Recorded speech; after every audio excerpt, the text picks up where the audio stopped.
Italy. He's going on against yeah, a kind of messed up that. It's what he did. and so he was out, you know, and here he is, he's on great form for that team. Here he is fighting for... Neil mentioned that it was a strange category of top four seeds, only one. And then he misses completely. He hasn't just felt it, you know, he hasn't felt the right moment for it. It's as though you knew it was coming, Neil.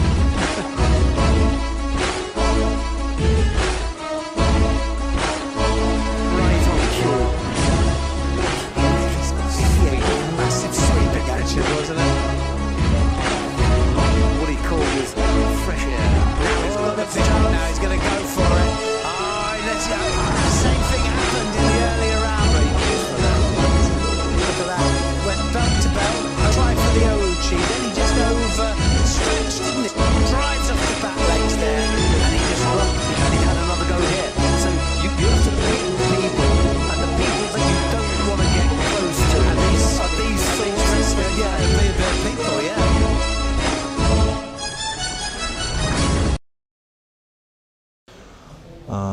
В школьный период, в начальном классе все дети, как я знаю, учатся хорошо, и я старался очень, так сказать, на хорошем уровне учиться, не пропускать все задания, то, что мне давали делать.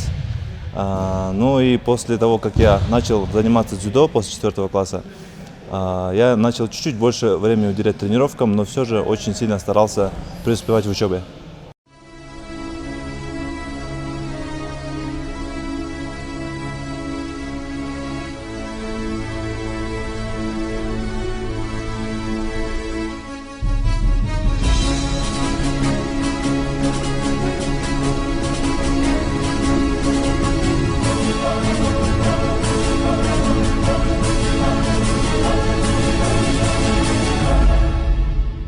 Ну, вообще, когда ты выбираешь профессиональный спорт, это некая такая большая жертва, да? Ты жертвуешь своим временем, своим детством, своей молодостью.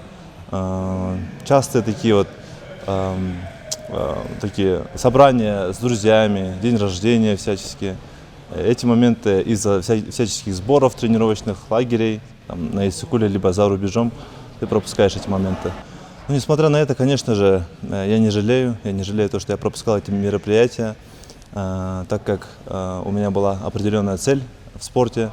Я думаю, когда ты намечен, нацелен на определенную мечту, свою цель, эти жертвы окупаются.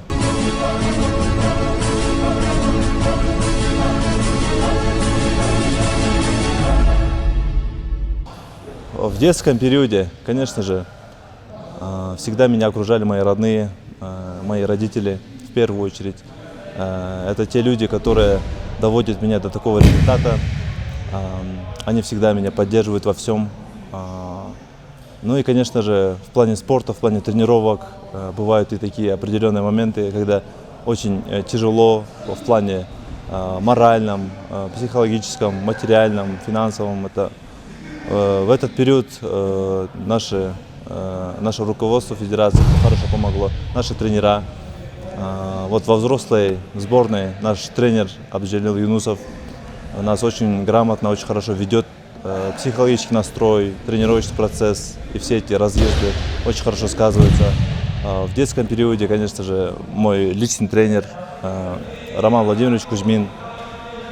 Это такой очень близкий для меня человек, который, можно сказать, пожертвовал очень многим ради меня. Я считаю его тоже как второй отец, можно сказать, он воспитывал меня. Ну и, конечно же, в юношеском, в молодежном возрасте наши тренера – это Азамат Жасыбаев, Эркин Ибрагимов, наш нынешний старший тренер Кладнов Сергей Юрьевич. Они очень сильно помогли нам. Ну и наше руководство федерации очень сильно помогало нам. В каждом периоде есть определенный человек, который по воле Всевышнего становится рядом с тобой и помогает тебе преодолевать эти барьеры. Ну, еще хочу подметить то, что у меня есть близкий тоже человек, это Азрит Пайке, он очень сильно меня поддерживал во всем. всегда и во всем. Ну и, конечно же, такие люди, как он, всегда вот не дают, так сказать, опускать руки.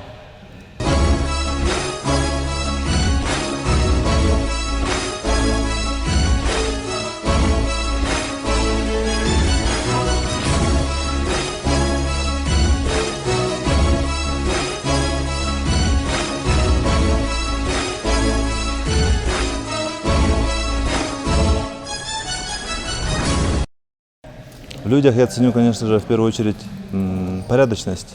Порядочность должна быть во всем, ну и в делах, в отношениях, уважение очень сильно ценю. Ну, конечно же, в спорте, в определенных этих сферах, спортивных сферах, это, конечно же, храбрость, смелость. Это такие качества, которые дают преодолевать любые барьеры в своей жизни.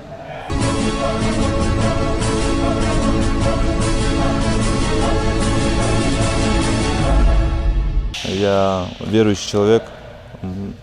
Я бы сказал, что намаз определенно важная составляющая в религиозном, верующем человеке. Благодарность за каждый день Всевышнему – это, мне кажется, основа счастья жизни.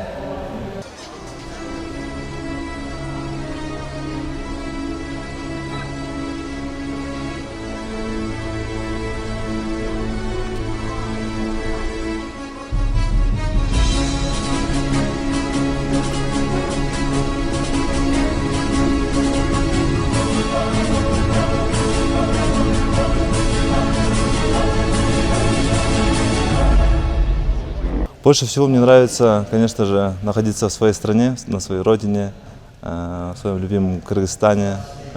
Это все-таки, где бы ты ни был, Кыргызстан – это твой дом, где все твои близкие, где ты чувствуешь себя в полном комфорте.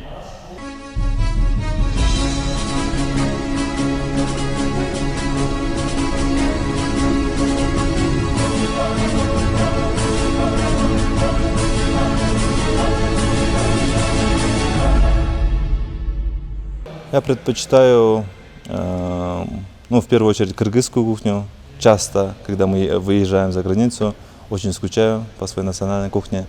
Ну и из иностранных мне нравится грузинская кухня, мне нравится турецкая кухня и что-то такое, знаете, более мясное.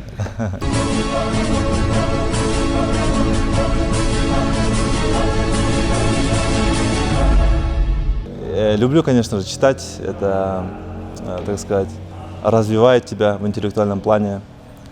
Когда ты читаешь, ты чувствуешь, как ты растешь, саморазвиваешься. Ну, из последних я люблю читать художественную литературу. Но сейчас мой друг подарил мне один ежедневник, называется «Ежедневник 6 минут». Очень советую его тоже, очень увлекательный и, можно сказать, очень дисциплинирует твою жизнь и добавляет такие определенные хорошие привычки в твою жизнь.